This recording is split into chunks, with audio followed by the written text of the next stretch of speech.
Bismillah Rahman Rahim. Assalamu alaikum. Good afternoon and welcome to Sports Extra. I'm your host Ahmed Nawaz with the latest roundup of sports today. Let's take a look at what we're discussing. First of all, the Bangladesh-Pakistan series is all set to start.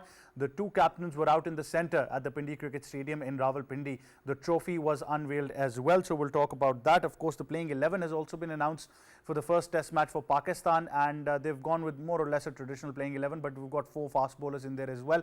Khurram Shahzad, Muhammad Ali and of course Shaheen Shah Afridi and Naseem Shah make up for the bowling attack, and apart from that we see that Saim Ayub has still been given an opportunity, so Huraira's debut is still in the waiting list as well. So that has happened. Otherwise it's pretty much the same. Abdullah Shafiq and Saim open the innings, Shan at 3, Babar at 4, Saud Shakil at 5, Sarfaraz is not playing, Mohammad Rizwan gets a chance at number 6, and then we've got Salman Ali Agha and like I said the four fast bowlers that we talk about as well. Bangladesh of course have their strategy cut out as well, so like I said it's going to be a very interesting contest.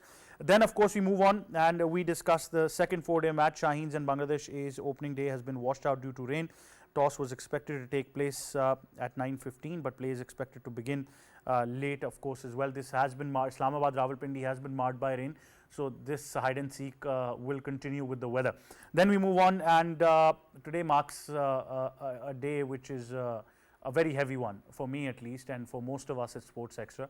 A year has passed since the great Colonel Naushad Saab left us and this world for the next world as well. I still remember, I think this is one loss that I have not personally recovered from so far, but former test cricketer, ICC match referee, with the PCB on many major assignments, and you know, when you talk about there was so much that Colonel Saab had to offer in that league of cricketers that we talk about, and for us on Sports Extra he was the most integral part of our team as well. Always so much to learn from him, so much history, especially the art of pitch making, the last book that we ever discussed. So of course he passed away on 20th of August on this day last year, and just a couple of days before that we had an exclusive program with him honouring his career as well, playing 6 test matches, scoring 156 runs in 11 innings as well. The memory still lives on. To his family we still offer our condolences and prayers, and I think may Allah bless his soul. All of us still share that grief. Like I said, that's one loss that we've not recovered from. It's still unbelievable that Colonel Saab is no longer with us. I sometimes even still, you know, feel him walking through those corridors where he was always walking before the program, always the one who'd come in first. So, and then of course an avid golfer, so much to talk about. So may Allah bless his soul, that's all we can say. Then we also discussed Germany's captain. Ilkay is retired from international football. He made his international debut in 2011. A former City midfielder scored 19 goals in 82 appearances, and of course it was a decent career himself as well. That's what we're discussing on the show in detail. Time now to introduce the guest. First of all, in studios we've been joined by a cricket commentator, international broadcaster, presenter and our sports expert Asif Ahmed. Assalamu alaikum, how are you? Walaikum Assalam Ahmed, I'm very well, thank you. Thank you for joining us. We've also been joined by first-class cricketer and cricket expert Kashif Majid. Assalamu alaikum, how are you, sir? Walaikum Assalam, thanks to Almighty, perfect. Thank you very much for joining us as well. Like I said, I think the first test match is now on the cards. Everything is now glued to the Pindi Cricket Stadium. The trophy was unveiled as well. Pakistan's playing 11, Asif. What would you like to add about that? Well, a little bit dejected because I wanted to see some young blood like Huraira. You have already released Kamran Ghulam right before the test series, and now what's going on in your mind? What's going on in my mind that once again the reflects that negativity or the defensive approach which Pakistan was carrying from last 3-4 years. If you talk about this Rawalpindi last 2 tests, Pat Cummins, Ben Stokes, both of them, they have criticized the pitch, the entire world that they have criticized, and the chairman cricket board on that time, he has taken the responsibility, and he had said that yes, Pakistan is not making quality pitches. Right before 3 years, if you recall, Ahmed, that we had a test match against South Africa, and on that pitch 3 years back, the fast bowlers were ruling, and Pakistan got a very good victory, a stunning victory on that time. If you see and if you talk about the way Bangladesh is playing from last 2-3 seasons in their home seasons in test cricket, they've been performing so well, and the key is their spinners. Either the right arm spinners, the left arm spinners, both of them, they're performing so well. So only thing what Pakistan had thought about after looking towards the Bangladesh's lineup, that we should go for the green pitch, we should go for the fast pitch, and that's why when the Bangladeshi player Mohammad Lag said that the Bangladeshi spinners will definitely perform well, they're in good form. So Pakistan went with 4 fast bowlers and there is no specialist spinners. Let me tell you that Pakistan is playing this test match after 28 years without any spinner, without any specialist spinner.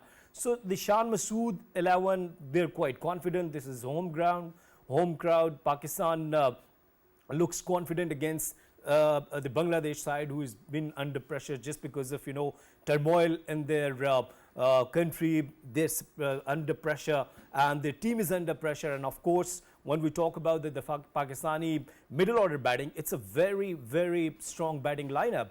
Either it's Babar Azam, Rizwan, Saud Shakil, Shan Masood, everyone looks in good touch. Shan Masood recently, he performed well with the bat in county cricket. So it won't be an easy task for Bangladesh. And let's suppose if the pitch is covered with the grass, then I think that Bangladesh will be in hot water. Absolutely. Kashif, what would you like to add about this playing 11? A lot of questions have been asked regarding Huraira's debut not being there and going with 4 fast bowlers. But if you look at the conditions, most of those decisions make sense. I guess going with Huraira does make sense because he has scored bulk of runs in domestic cricket. But simultaneously, we have to think what has Saim done wrong with. He haven't got that chance. He haven't played at least 5 test matches or so. So if we asking Saim Ayub to play 1 or 2 test matches and then drop him in, that is again something which we called a negative sentiment from Pakistan Cricket Board, just giving 2 or 1, 2 or only 3 test matches to a player, to an opener. So most probably this is how things should work. Saim Ayub will get both of these test matches if rain allows the play to happen in Rawalpindi. And let's find out if he can survive at this level, because playing in home conditions, playing against Bangladesh, that is the ultimate choice as a batsman you can get, because the pitches suitable for the fast bowler. Saim Ayub likes to play some of his shots at the top of the order. So most probably this is one test for Saim Ayub to cement his place in the Pakistan 11, and also if not, then the Huraira will be the next choice. Coming back to this story of playing fast bowlers, I would love to have those fast bowlers, because we do want some changes. It's traditional 2 fast bowler, 2 spin track against so many teams we have played in Rawalpindi. But right now, horses for courses, and we know Bangladesh struggles against fast bowling. So why not? Every test match is very important because we are playing in the World Test Championship. So playing at home means getting even undue advantage because nobody questions those spinning tracks in India, where the first day of the first test match and Ravichandran Ashwin is bowling the new ball. So nobody talks about them. So why should we be bothered? If Bangladesh struggles against fast bowling, we should come up with the plan to bowl all 4 fast bowlers. Certainly. Well, I think I'll just put into perspective. Asif is always very interested with the news I share. So I think according to my news and my understanding, they've taken this decision now that they're going to be making pitches of international standards, particularly where Pakistan has struggled the most. So those traditional Pakistani wickets where our spinners used to dominate, and we've not had a spinner for quite some time now as well, a lead spinner. Things have been changing. So Asif, according to my understanding, what they're going to do is they're going to most probably go for wickets that are similar to what we're going to see in Pindi. Well, I think both of the tests will be played in the same venue. Either you're talking about the English team when they will be visiting Pakistan, because in next 3-4 months we'll be watching that the renovation work will be done. So if the same venue, if Pakistan will be playing against England on the same venue in the Rawalpindi, then I'll be expecting the same pitches. I mean, collectively they've made this decision that they're going to make tracks like this, what you most probably see in Australia, some sort of the modern day Australia pitches that we see that have got runs, but equally more for the fast bowlers, something like that probably. It's because if you do not have good spinners, I think, and then it will be another question mark for you guys, that a country who always produce quality spinners, off spinners, left arm spinners. Now we're struggling. We have only 1 specialist spinner in the squad, and we have released him just because of the conditions that doesn't suit to the spinners. And if I'm coming with the same idea and with the same thoughts that in the next few tours, either it's England, or because England will be visiting Pakistan and Pakistan will go with the same pitches, then I think that even Pakistani batters will struggle, because it's not easy, when you're playing on a green track. In the past 10 years, we have very good quality batters like Yunus Khan, Misbah ul Haq, and Mohammad Yusuf.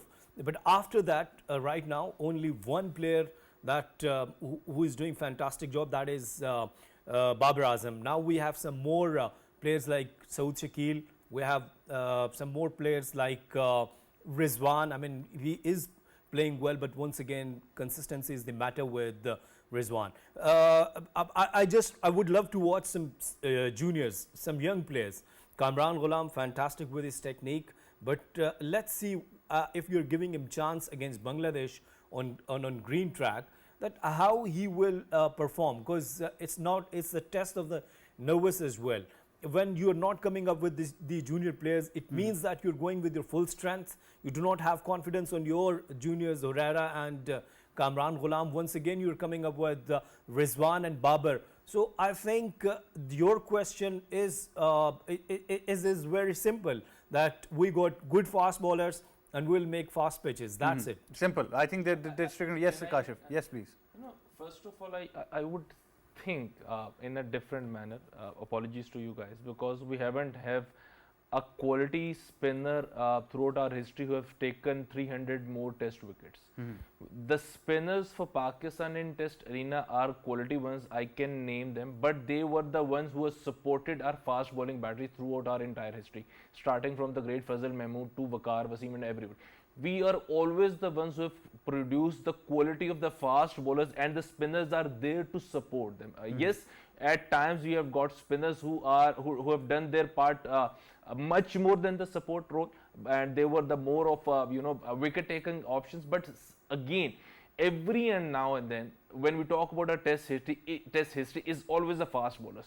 Going back to the late 90s and the 80s or 70s, whenever we talk about the wickets there in the Pakistan, they were the dry, and they were suited for the reverse swing to be bowled by the fast bowlers. So this is where I think for this wicket against Bangladesh, we just know their weaknesses. They're quite good with the spin, and we of late as a batters face difficulty facing the spin bowlers.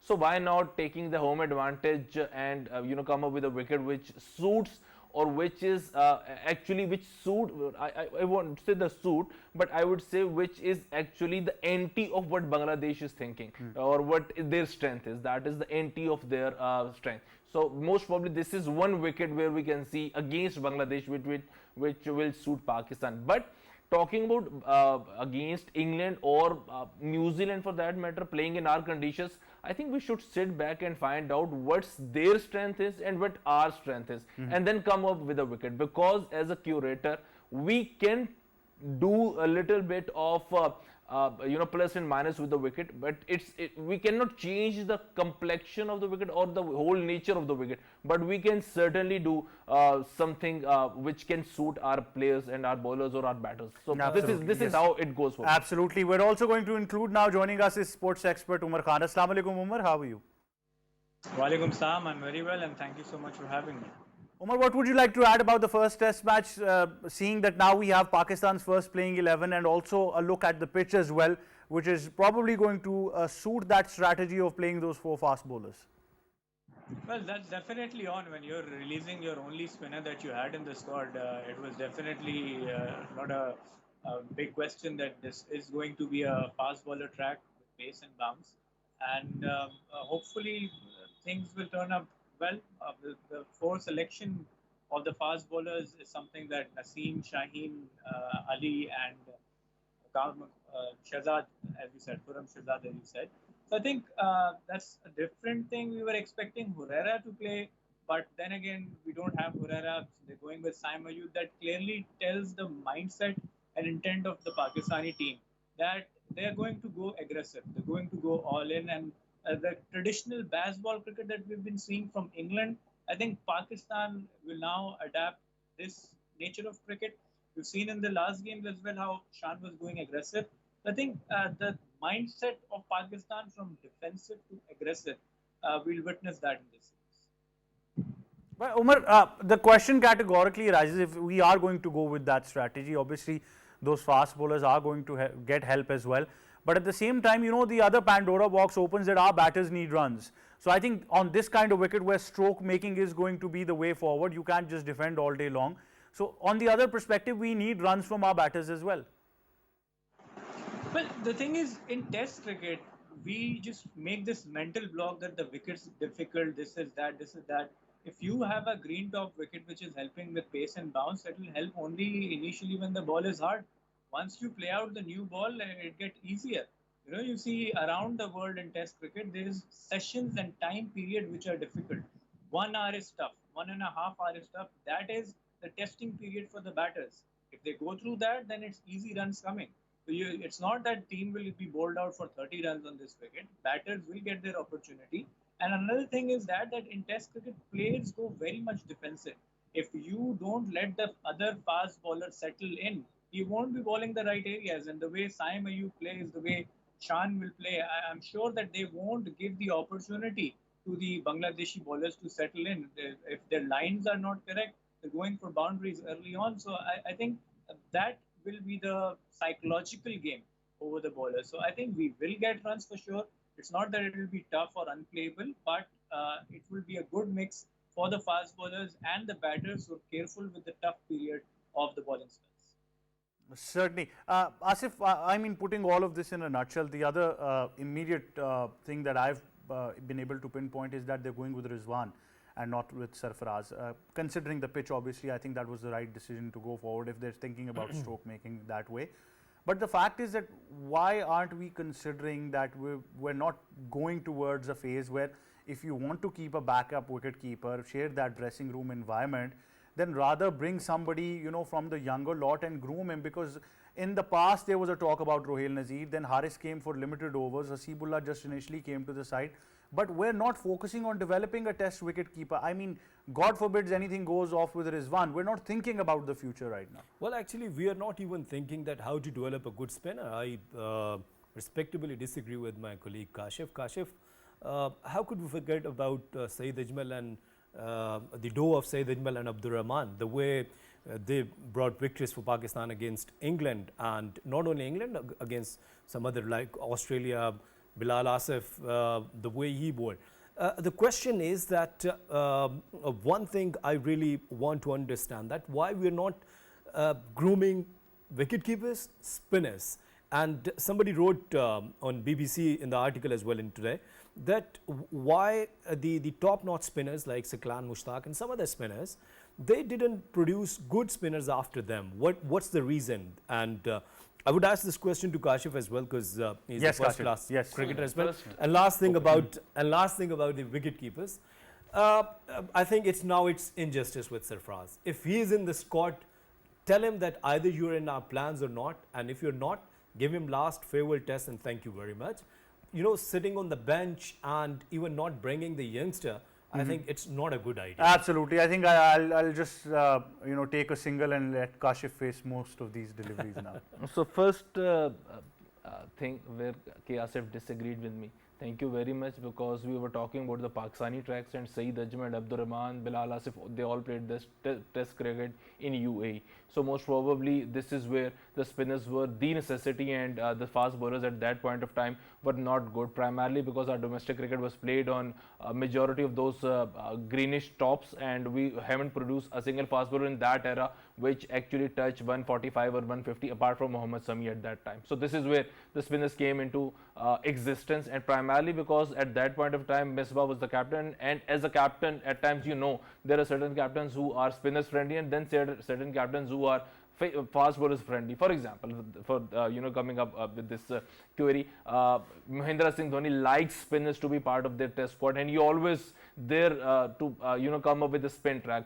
And at that point of time, when MS Dhoni was the captain, there was no Ishant Sharma. We just forgot. And the moment Virat Kohli took over that captaincy, Ishant Sharma was back in the squad with the bang. So this is how the captains, along with the surfaces they are playing. And at that time, we were playing after 2009. We are playing in UAE. Second important thing, developing an off spinner is nowadays we cannot come up with a good off spinner because the mystery delivery of off spinner is now banned because they cannot bowl the dusra. They have to come up with most probably a carom ball or something like that, which can be easily picked through with the head. And so the dusra is banned because of the knee, extension or all those rules of Elbow extension, extensions.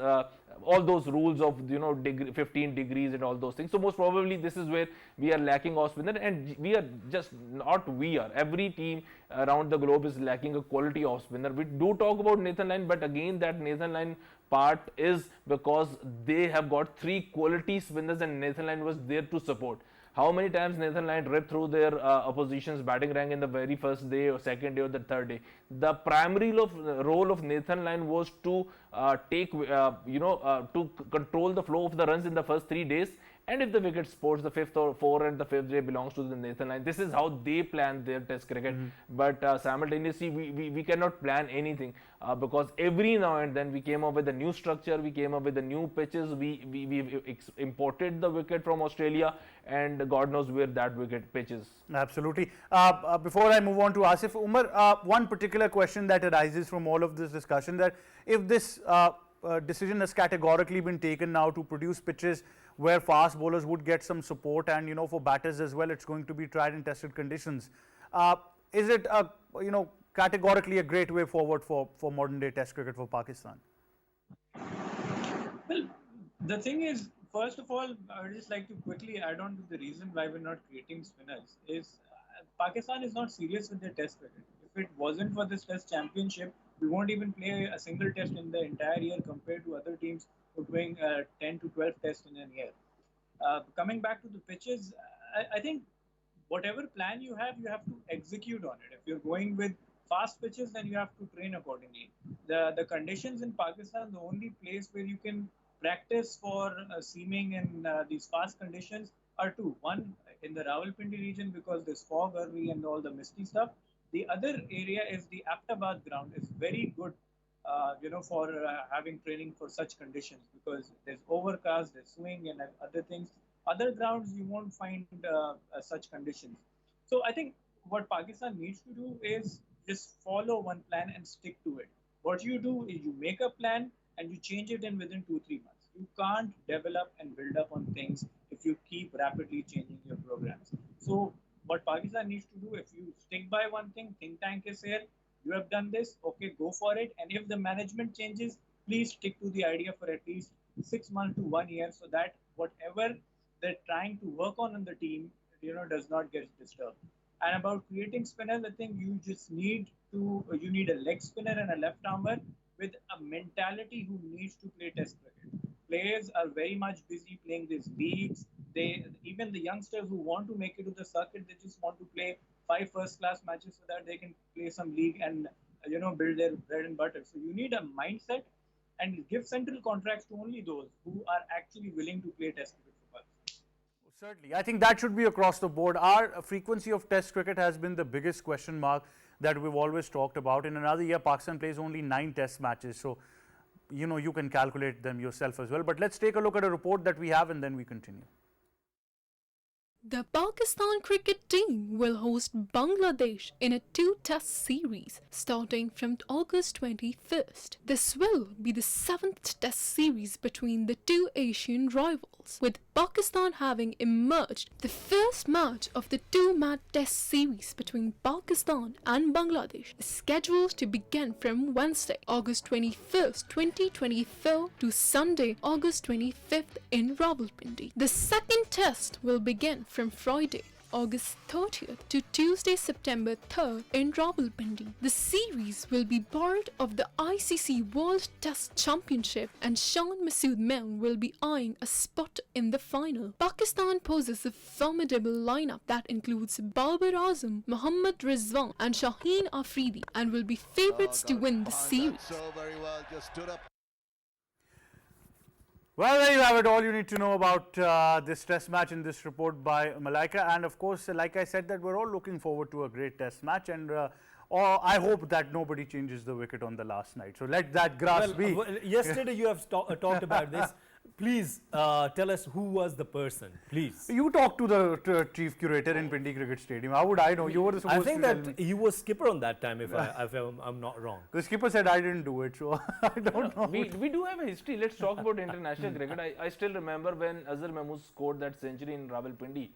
South Africa came up with the four fast bowler, I think, on the eve of the test match after seeing the wicket, and the very next morning they see an entirely different wicket. So this is how it happens. And the famous Pat Cummins picture of that wicket, who can forget World Cup that? final, World yes. Cup final. Who can forget that? It's a World Cup match which was supervised by ICC, and there was talk in the town that they changed the wicket at the very last minute, and Pat Cummins was the one came up with the camera and taking the picture. So this do happens. We did in a bilateral series, and they done in an ICC event. And let's make a hypothesis. Yes. If it happens, what will happen with your fast bowlers? Well, I think there's no room for that to happen this time. Jason Gillespie is going to probably supervise all of that as well. But like I said, that I hope things don't change over there as well. But also, Umar Khan, another important prospect that we need to look into is managing the workload amongst our fast bowlers as well. If we've got 4 of them, so it makes it particularly easy. But the fact is that Shaheen and Naseem need to be managed very well, keeping in line that they're injury prone. It is indeed, especially Naseem Shah. If you look at his landing, the way he lands from his jump is very dangerous. And in Test cricket, you have to bowl longer spells. And we've seen how quickly Naseem Shah has gotten injured, even playing these leagues around. I think he got injured in the Sri Lankan league, bowling, got a hamstring issue. So yes, a very important point. Shaheen again is coming off an injury, so you have to work very smartly. The good point is that we are giving chances to these youngsters as well, and these performers like Muhammad Ali. I really like him. He's got a very good straight arm action, and I think you have to rotate correctly. But then again, you're playing with 4 fast bowlers and a part-time spinner, so definitely the workload on the fast bowlers will be a lot. So the best thing to do is bowl out the other team within 80 overs.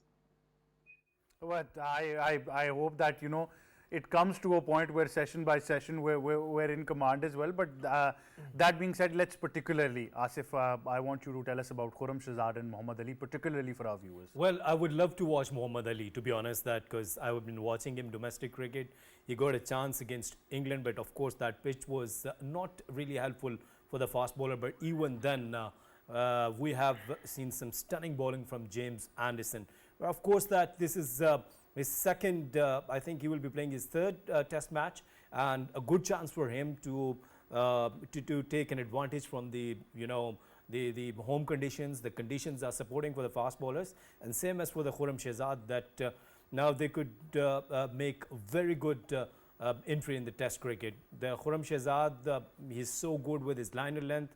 Same with Muhammad Ali, is okay, and especially I've seen that he has improved his space as well, even in T20. So good luck for Muhammad Ali and Khurram Shahzad. Yes, Kashif, what would you like to add? Of course, Naseem and Shaheen would be there leading the pace attack, but particularly Khurram Shahzad and Muhammad Ali. When we talk about Test arena, you as a bowler has to earn wickets. It's just not the batter at times play those hairy-fairy strokes and give you the wickets, or run in and the ball, very first ball innings in Yorker, and the batsman will be thinking of playing a stroke down the ground or across the swing towards mid wicket, because Test cricket means test of the nerves, test of fitness, stamina, and all those skill sets. When we talk about Khurram Shahzad and Muhammad Ali, they've been playing this longer format of game, that 4-day cricket, for instance, in domestic arena for quite some time. For me, on those in those circumstances, they are more of a go-to bowler for Pakistan, because they've been playing this red ball cricket for quite some time. Well, and they know how to extract something out of every surface, and they know how to get wickets. Well, I think that helps a lot for domestic performers as well, seeing them. That really sets the precedent high. But of course, this test match is going to be fantastic to see. Hopefully, we get full days of cricket, and the weather plays a bit nice as well.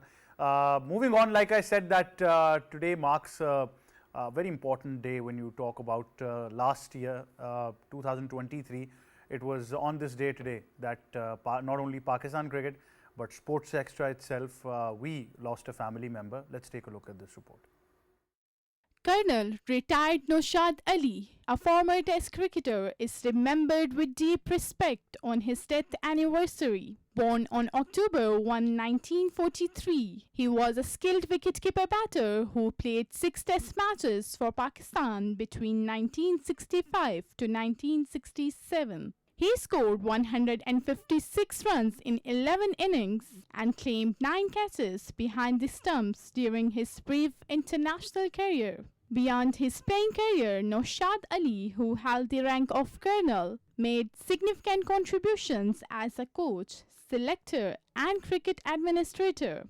His disciplined approach and keen eye for talent helped shape the future of Pakistan cricket. He passed away on August 20, 2023 at the age of 79, leaving behind a lasting legacy in the cricketing world. In his last exclusive interview with PTV World Sports Extra, he reflected on his career and achievements, sharing insights into the challenges he faced and the milestones he reached. This book is given to Mr. Bashir and explained the contents in their own language. I'm sure that Pakistan could have easily have much better pitches in all over Pakistan. Misbah was the captain. Yes, sir. Then Mohsin Hassan Khan was the coach, and this is a very historical picture.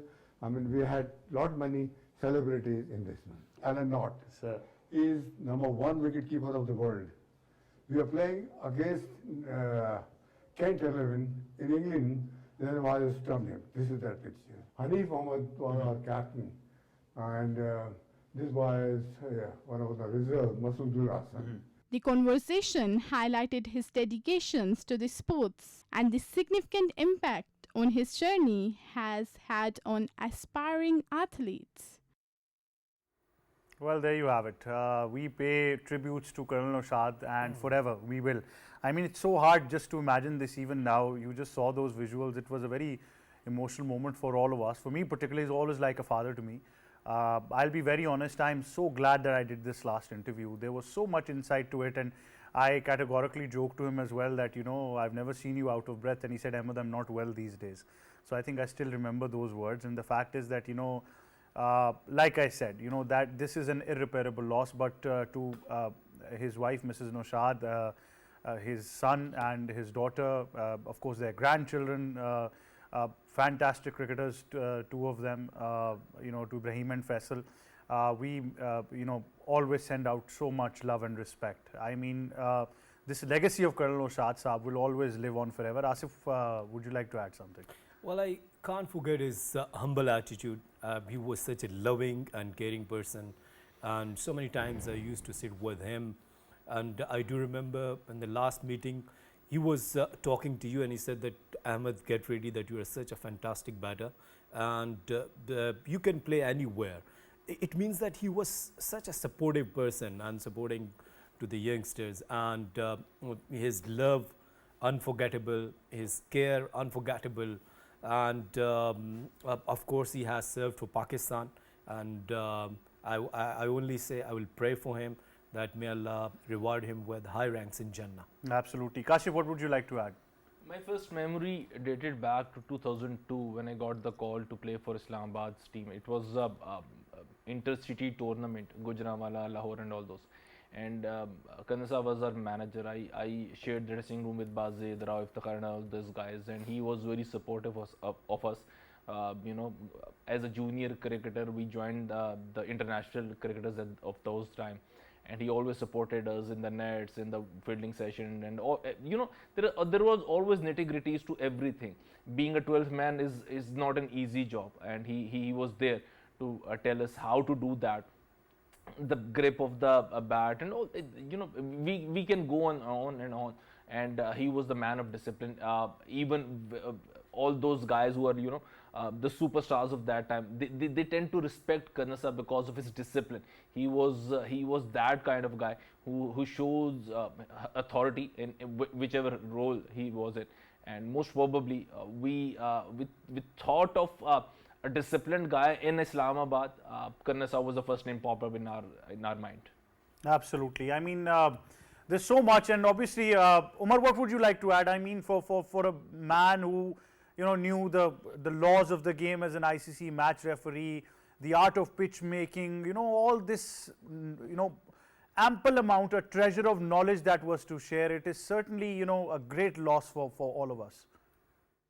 Indeed, a great loss, but a greatness of a man is known how he's remembered when he's not there, and all the words that we all are using for him, and everywhere around in the cricketing circuit, how we all remember Naushad Saab shows the caliber of the greatness he possessed, and of course, it was a treasure of knowledge, and you were lucky enough to do that last interview. I'm sure you'll cherish that moment for life, and indeed, we pray for his maghfirah and highest grants in Jannah.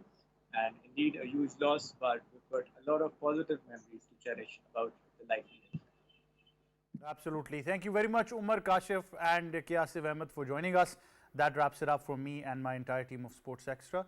It's goodbye for now.